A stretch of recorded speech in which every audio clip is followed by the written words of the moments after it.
We're here today to talk about real estate.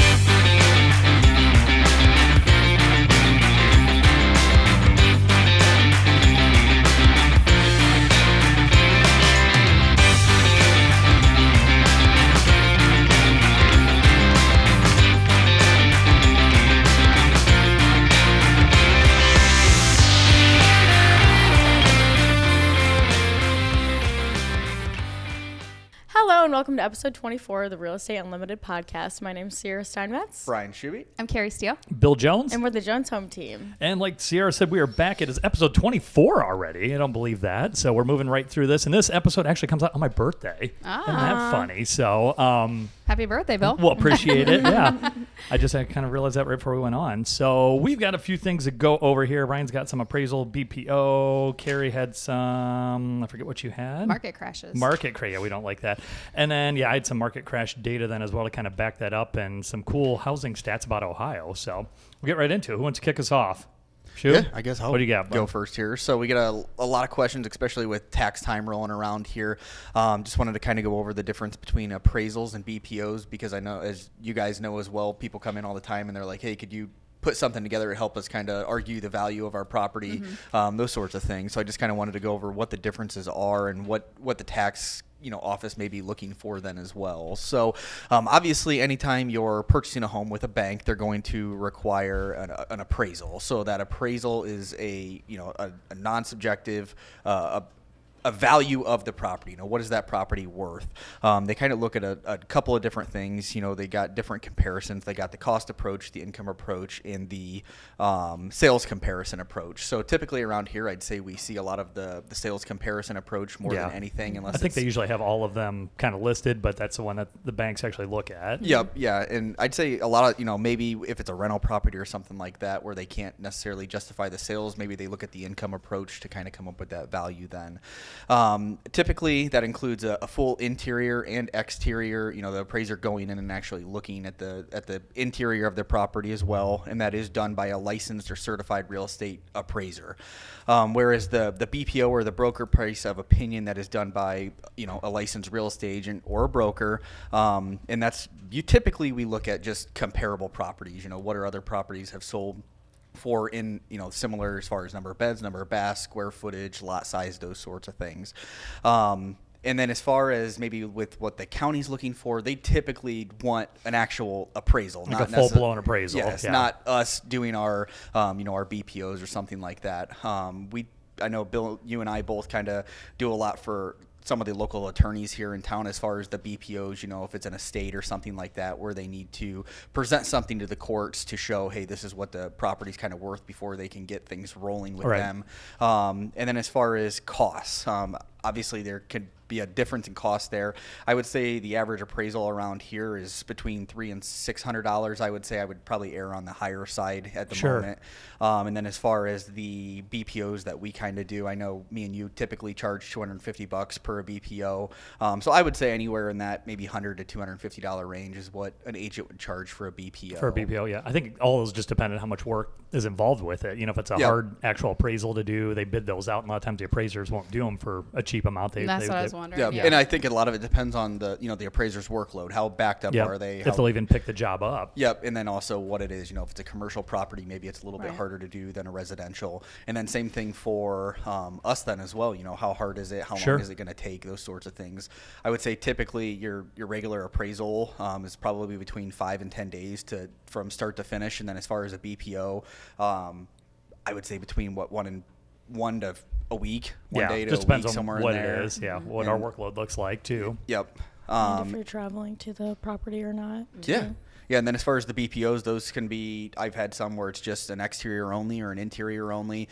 Maybe it's both. I know a lot of times before we actually talk actual numbers or are willing to put something on paper, we like to get in and at least take a look at the interior before we actually just base it off of the exterior. Yeah, because our opinion is no different than the appraisers. We're still putting our name on what that appraisal is. So if we're saying it's worth whatever, $100,000, $500,000, we're fixing our name, our reputation to it. That's the same why appraisers are so cautious about wanting to make sure they get it right then. Yep. They're next level compared to us, I feel Yeah, I was like. going to say, yeah.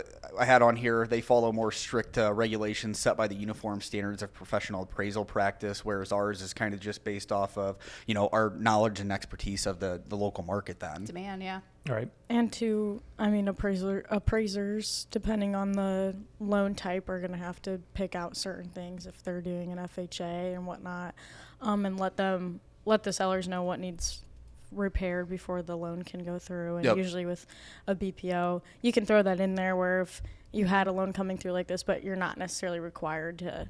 Yeah, we're pick more or apart less those just looking at the things. value, whereas, as far as an appraisal, they're actually looking at the structural integrity of the home, health and safety things and things like that. We can make recommendations of what we think needs to be fixed or Right. maybe done, but, obviously they're the ones who are working for the bank and they have, their standards of practice and stuff they need to follow then as well. Sure, on the condition, we've had some of those over the years where it's been almost a negative value. Like if the house is a tear down, I can remember the one in Bloomville we looked at, the Yep. value came in as a negative because there would was more cost work. money, Yeah, it yeah. cost you more money than there'd be any value there. So, and I think that stuff too depends whether it be the courts most of the time for those BPOs that we do, if it's a death or divorce or separation, something like that, that's when they're usually looking for those BPOs. And we do the same thing an appraiser is going to do for the most part, find comparable properties, what's it actually going to sell for realistically. I guess the difference is ours is based on, what our opinion is versus the appraiser is collateralizing that loan for that lender or that buyer if they're going through the buying process. Right. Yeah. Yeah. So if they're going to end up foreclose, that's what the banks worry about. They Yeah. foreclose on that house. Are they Yeah. going to get their money back out of it? You're So right, they're not really worried about the borrower so much as they are their The bank. interest in Yeah. it then too. But at the end of the day, any of those is just an opinion of value on a particular day. So Yeah. there's no exact science to it. Some people call them crap about the appraisals or what that number comes in as, but it just depends on. Could it's change just tomorrow. Yeah. Yeah. The same. How many times have you guys had this in too? You end up with one appraisal on a property, something goes awry. They end up with another appraisal, and it's a totally different number. Yep. Yeah. One comes in low, one comes in high, or vice versa. And Or they get a letter in the mail that says one real estate agent's opinion is X, and then another agent is $100,000 Yeah, different. way so different. maybe it's worth them to pay for that actual real estate appraisal to find out, Yep. what the common number will be there. I know. Yeah, so I think it just depends on what your situation Yeah. is, depending on what you need. So if you're in that situation, you're like, I'm not really sure if, just a regular BPO will work or if I need a full blown appraisal, just ask that individual, like Right. we said, the tax, the auditor's building is going to want an actual appraisal done by Seneca a County licensed wants an actual appraiser. Whereas maybe if it's in a divorce situation or an estate or something like that, maybe a BPO will work. You don't need a full blown appraisal then. BPO and CMA being, Kind of for the the same listeners, thing, yeah. the same thing. Yep. That's a comparative market analysis, sales comparison. Yeah. And Broker that's kind of price what opinion, what we use to come up with I was pricing going for to say, homes you're then as usually well. going to have one involved in both, kind of. Yep. Yeah, you're right. That's a great point. When someone's just valuing their house to sell, we kind of go through the same process then. It's just this actually formalizes it onto someone's affixing their name. I believe the opinion of value to this property is X, and here's my credentials, I guess. And hopefully whoever's accepting that, like with the courts, we got to get on their list. Certain attorneys, for the BPOs for the foreclosure properties, you kind of hit on this too, Carrie. They'll have 1, 2, 3 agents go give a BPO on a property, but then they still order an actual appraisal, and they'll go by what that appraisal amount is then. So if you have 3 agents saying this property is worth $150,000, but the appraiser comes in at $200, they'll list it at $200. They'll eventually probably end up at $150, but they're going to start at $200 because that's what the If they're appraisal taking a amount loss is. on that property too, that might be important. Right, If- and there's probably something to Yeah. that. Yeah, whatever their insurance is, they probably say you have to list it for whatever that is. So it gets a little above our pay grade, I guess. Yeah. So, well, that's cool. How many of those are you doing, Brian? Just kind of depends, right? As far as what. I mean, it just depends on the market. I would say as far as the BPO side, I would say most of the ones that I wind up doing are more for estate situations more than Right. divorce situations or something like that. And I mean, it just with the estate stuff, it obviously just depends on how busy or not busy the attorneys are with some of that stuff. So Yep. I mean, I would say last year, or the year before, I would say I did quite a few. I want to say it was like 5 or 10 or something like that, which is Sure. probably higher than what I typically would do. Yep, life happens. Yep. Yep. People die, people get divorced. I mean, things happen. That kind of rolls right into that then too. So I know for auction school, that's when I first got the BPO kind of introduction of doing those paid things. and they'd figured off a percentage of whatever the attorneys charge then. So he was down in Columbus, and the attorneys charged like $500 an hour. So he's like $450, whatever he could get away with. He didn't want to charge as much as the attorneys, but he wanted to be close to that. Because if you want to the attorney price or over, then the attorney's like, whoa, you're getting more than I am. That's not how that works. So you can kind of base it off of that. So Brian, anything else on that? No, I guess we got questions about, I think you kind of hit on it too. If someone says you need an appraisal or you need an opinion of value, I guess a pertinent question would be, who's asking for that? What are they willing to accept? Right. And then go from there. Yep. If a BPO works, it's probably going to be cheaper and easier. If you need a full blown appraisal, that's what you're going to have to get and pay for it and wait for it. Yep. So, all right, Carrie, what do you got? So people keep asking if the market's going to crash. People seem to still think that there's a market crash looming. And so my rebuttal to that was, what happens if real estate values of the stock market drops below 30%? So that's basically a precursor to a recession. So what happens when a recession looms or a recession is near? So yes, the buying power may go down of buyers. They tighten their pocketbooks. They're not quite as willing to put property, into an investment portfolio. Right. Maybe some of them are starting to eliminate some of their, properties. So what do you say, 30%? Is that kind of the magic number once the market drops by about 30? Because if you think about it, if it were going to do a price correction, it would do so if a market changed by 5%, 10%, 15%. So Sure. At 30%, that's kind of like, okay, holy crap, something That's obvious is abandoned happening. ship kind of time. Yeah, okay. And so then even to go on to say, if it's 30%, what happens if a recession happens? There's still moves in real estate. People are still moving stuff around. It just looks different than a traditional home buyer. Right. And the reason being is there's not as many buyers. There's not as much competition for people buying. So the prices may go down a little. They're not going to go down like people predict. And Right. Stanley Morgan thought back in 2002 to 2003 or 2022 to 2023, they predicted that house prices would go down by 7%. What happened? Yeah, it did not go down. Went At complete all. opposite Not at opposite all. way. So, granted, nobody has a crystal ball and we have no idea. Right. Obviously, there's like this tension. Everybody's watching the news. For just as many YouTubers as talk about the market crashing, there's just as many talking about how millionaires are made in real estate. So there are investors that are still getting behind what is happening right now with the changes. We're still at, 6.5, 7.2, whatever interest up and down. And that's still a viable interest rate. There's still people that are buying homes. So not the 5% everybody was promising last year by the end of the year, basically. Yeah. No, we were just so spoiled with that because when COVID happened, that was a recession. People. Oh, yeah. There had to be some price adjusting because people lost their jobs like crazy, or they were working from home. They weren't getting the same amount of hours. So there was a catastrophic thing that happened with rates and with the buying power of buyers. But just the same, people were sitting back making millions. So for every, down, there's an up. Right. Redfin said that even at 7%, that houses are only sitting on the market for 2 months. 2 months is not horrible. I mean, yes, No. it's probably Comparative longer than to what 5 it years. was. Yeah. I mean, in the 5 year time span, like they've obviously been sitting there a little bit longer, but 2 months is not unheard of. Well, everybody got when you used think to about 7 days on the market and it's gone. So 2 And months seems like an eternity. 2 months is probably a more realistic time frame of when people actually can get their ducks in a row and make educated decisions on their home buying process. Agreed.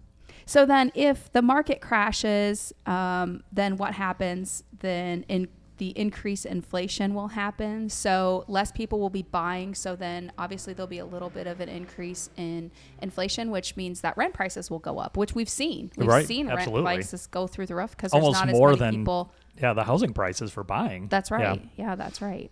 So it depends on the market. I mean, realistically, we see all the stuff about Florida and their insurance in California, but for every penny flip, there's another side of that. So while one market might be doing terrible, a market like Columbus, Ohio is booming. Right. So you really have to look at where are you investing, where are you moving, where are you putting your dollars. So I'm not a professional in any But you hit stretch on the a key imagination. point. But Real estate is local. It just depends on It your is. market and what's happening there. yeah, So. and if 50 factories close down in a 100-mile radius, are we going to be affected? Absolutely. Right. I mean,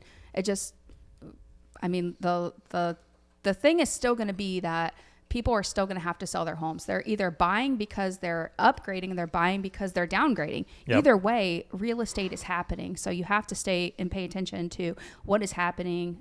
Is it the right time? I say that every podcast. Yeah. Is it the right time Yeah, for you yeah. to sell? But that's realistically, is it the right time? Because you could be selling a $500,000 house and moving into a $200,000 house because that's what makes sense for you. Right. You're still Yeah, doing life, transactions. just like we were talking about before, life changes, you Life know? changes. Yeah, for sure. Life changes. I think there's definitely two sides to every coin, and if you choose to be on the more positive end of it, then you'll be the one still doing the transactions and in whatever scope that exists for you as a buyer or investor or whatever it is. Because even 2008, I mean, people were still selling houses, but they were foreclosures or they still sold, you just know, depending on what the Fannie price Mae's and all was. that. So Yeah. they took 6 months or 12 months to sell sometimes, That's right. but yeah, But they they still sold. We'll roll into it later, but some of the data is going to back up exactly, I think, what you're saying. Everybody's still waiting for price. We've talked about this for 24 straight episodes now. Yeah. Everybody's waiting for the bottom to fall out. Sierra's tired of talking about the numbers sometimes with that, right? It just happens. It's what it is, though. It's the prices are not bottoming out. There's no financial crisis looming. I mean, anything could happen. Just like you said, COVID could happen. But if nothing else, if the rug isn't pulled out from underneath of us, the data is not showing a big crash or a big reset in pricing. I don't know. I'm not sure what else you got with that then. Carrie, is it? I mean, that's really. What are the talking I heads kind saying? of word vomited Yeah. all of that stuff, but just keeping inflation in check. And if you are an investor, I think maybe looking at some rental properties or adding that to your portfolio. I think in the future, I want to talk about how people are, purchasing a home, renovating it, using the equity in that to purchase another home, and kind of doing that domino effect. Because I think a lot of people are paying attention to that and how to, get in touch with that equity, because that equity sitting there is doing nothing for you.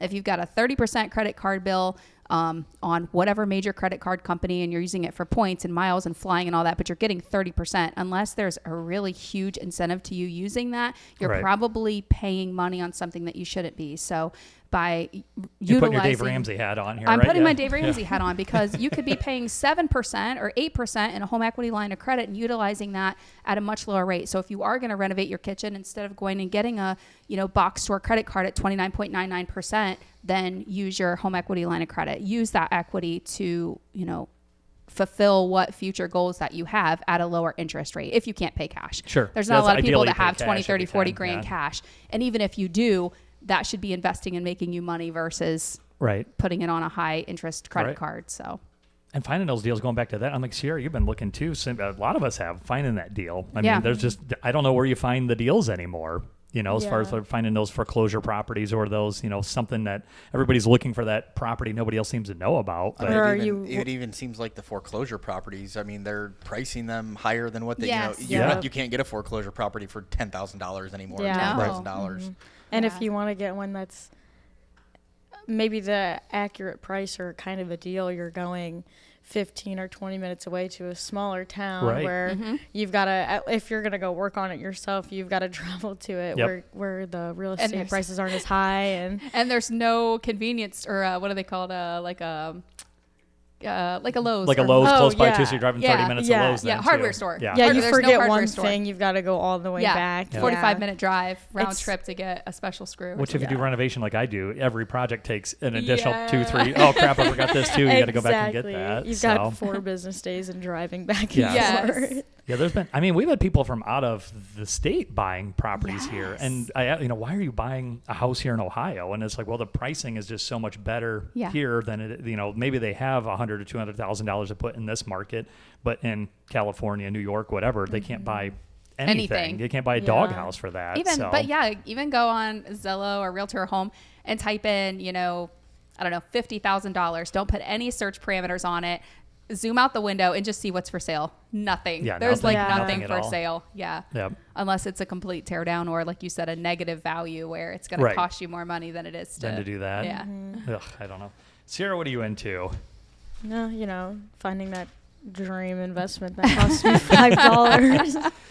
Let me know if you see Me one. I too, haven't girl. found, I think Me everybody too. and their brother's looking for that. Then too. I get those Yeah. texts all the time from those companies, like, "No, do you have any deals? You know, do you have, Yeah. are people looking to buy?" Yeah, you and everybody else is Yeah. looking to buy that property. So. If I did, I'd probably go in on it myself. So sorry, pal. So, Carrie, you're hitting on here. I'll pop into this real quick. I'll make this short. So, Realtor.com came out with their, I think this is kind of their sponsored thing, but it's a lot of data behind it then, too. Their housing forecast for 2025 and their heat map. I was going to show you this, but it just is not working. I don't know why it's not. It was working map. great last night. So, you could pick an area, I was doing like Ohio, and it would pull up a map that would say, you know, you can go all of Ohio and it would have like blue all the way to red. So blue was like $100,000 less, red was like 2 million plus. And it'd show the entire state. Maybe my computer's being dumb, but we'll That's link cool. this up if you want to play with it then too. So it'll show you what's for sale in different markets here and what those price points are looking like. 5 million. There you go. Yeah, We'll there's just a go few- halfsies. Perfect. Yeah. So there was a few Absolutely. of them. I can't find the one either then too. It was cute. Hats off to the agents that are doing this. It showed a map and it showed how close it was to like the Intel plant or how close it was Oh, to yeah. Amazon or That's something like smart. that.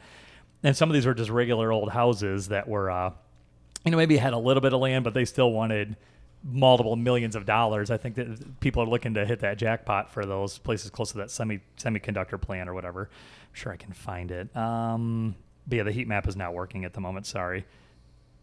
Big fail there. But yeah, hats off to those agents, kind of utilizing that local market. That farm ground before Intel and Amazon were going there was not selling for $50,000, $120,000 an acre, but some of it now is. But I'll pull over here. So Realtor.com, and this is also from the New York Fed. We got numbers from both. So this is yours, Kier. So I'm on the wrong page here. So they're, again, housing prices for 2025, they're expecting to rise by 3.7%. And we've seen that. We've talked about a bunch of different numbers here in the last several weeks. It's 5%, it's 2%, it's whatever. But again, the prices is still expecting to go up. So 3.7% higher. This below the 4% they are kind of expecting 2024 to balance out at. So again, less than 2024, but it's going to be projected more transactions. I think they're up to just 4.07 million, but that's up from 4.01. So up a little bit, but still down from like 5 million the last couple of years, number of actual sales that have been happening. Mortgage rates, they're thinking going to average about 6.3, end of the year 6.2. So you're going to get a whole whopping 0.1 relief in 2025 possibly is what they're kind of looking at. Availability, again, is going to be down. New construction surging. So it's up by like 1% or 2%. So I don't know how that's considered a surge, but Yeah. I guess it depends on what headlines you're going to. All right, so to circle back, if you can see the little heat map here then too, they just put out this here from the New York Fed. I think a lot of this is Equifax data then. Everybody waiting for this big dropout in, a 2008 all over again. So if you look right here, this is 2008 and 9, if you can see on there. So the delinquency rate, 90 days plus, 120 days less, was through the roof. So you see all the way to right now, end of 2024, beginning of this year, it is a slight uptick, but still absolutely nowhere close to where it was 2008, 9, 10 through that time frame. Specifically, mortgages, 90 days delinquent. You'll see credit cards are on the rise. They are, yeah. Student loans, I don't know what dropped this off a cliff. I don't know if they got some forgiveness or what happened, but the delinquency rate is way down on that. But here we're talking houses, mortgages is just falling off the cliff then. So that means that people just aren't late like they would need to be to go through foreclosure, to end up with a foreclosed property, to flood the market with that. Same thing with 30 days late. A slight uptick the end of last year, but again, nothing like it was, 2008, 9, 10, 11, all the way through there. So it just kind of goes over and over and over, where it just shows that this slight little uptick in lates on mortgages, but nothing like credit card. Credit cards is the big one. Auto loans, I think, is another one. But you listen to some of the talking heads, that's kind of the forerunner to the market, though, too. If people start being delinquent on credit cards, on auto loans, that kind of shows what the entire market may be looking at then too. So those numbers are up, which is concerning, but still, if you're waiting for 2008 housing prices, I don't see it short of a big event. I don't know what that would be. None of us have that crystal ball to see what that black swan would look like. But if you're just looking at the data, this goes back all the way to 2003, and we're still below 2003 all the way through like that big run up, right before the 2008 in almost every chart. So I don't know. I don't see it. No, again, nobody's got the crystal ball. No, but I think there's more education now than ever. Oh, I yeah. think before '08, the access to the information that we have now, the education of young people on how they're learning to manage their Were debt. you pointing at me or Sierra, but talking about young people? Sierra. Oh, I was hoping you were Sorry. pointing at me. Okay, sorry. Pretty sure you're older than me. So. Yes. But no, I just think that education and knowing how to move their money, where to move their money, and we didn't get that. I don't. Right. Maybe we had access to it, but not in the same ways that they are just being fed information or misinformation for that matter. But I just think if they really wanted, if young people or even older people for that matter, if they want that education, they can find it. It's out there. Yeah, and a lot of it you can find for free if you do enough digging. You don't need to take some master class or whatever. Please don't do that. There's Please don't sign up for these classes. Yeah, Right. there's so much, and you do have to do your research too, because there is a lot of misinformation. Yeah. But like, if you do your due diligence with it, you will find the information that, like you said, probably was not as free and available at all. Manifestation. As it was It's back out in there. the- It's Yeah. out there. Yeah, so I think the banks are tighter still yet. Again, we've talked about this 100 times, and I got more data. I'm not going to put you guys to sleep with that then too. But 2006, 7, 8. I mean, they just gave money to anybody. They just did not care. If you were alive, here's a loan. So I was selling houses to your dad. I was back gonna say, then, yeah. and they didn't care if he showed up alive. They're like, sign here. Have a Yeah, loan. thinking about like my parents' situation back in the day, I think about it all the time. How did you guys have multiple investment properties? That doesn't make any sense. But he at was all. one of the smart ones. I mean, he maybe bought some homes he maybe didn't want to in the end, but he wasn't losing homes. He wasn't over leveraging himself to put himself in trouble. There was a lot of people. He was smart about it. So credit to. Don't give him that much credit. Yeah, well, so Joe, if you're listening, hats off to you, brother. You did good. So, but yeah, I think that was a problem. They were just giving money to everybody, but still, the guidelines are still much stricter now than what they were back then, for sure. So this other chart here I wanted to look at. So credit card debt, that's again almost more concerning to me then. So if you look at that, that's easily accessible money. That's money you're paying, to your point earlier, Carrie, you're paying 20-30% interest rate on then too. That number seems to be skyrocketing. Is it not just common sense that we have a substantial amount of people with equity in their homes, and we have a substantial amount of people with credit card debt?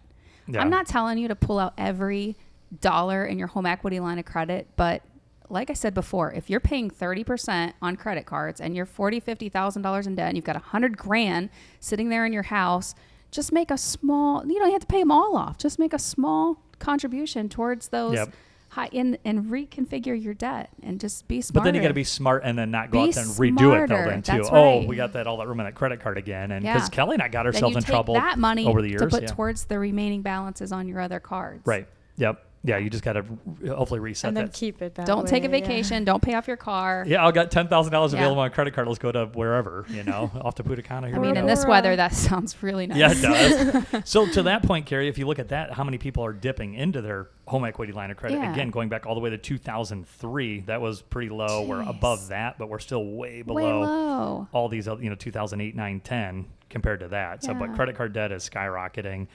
The HELOC limits then too, again, shows more equity in the houses, more money that's available, but people just are not dipping into that. So we're not saying you should. I don't know. Depend every situation, just like every That's right. real estate market is different. Every person's situation is different, but yeah, that's concerning there, the amount of credit card debt. But unless that somehow cascades into housing problems, I mean, it could for sure, but Yeah. I guess life is just expensive now. So, Yeah, all right. Anything else?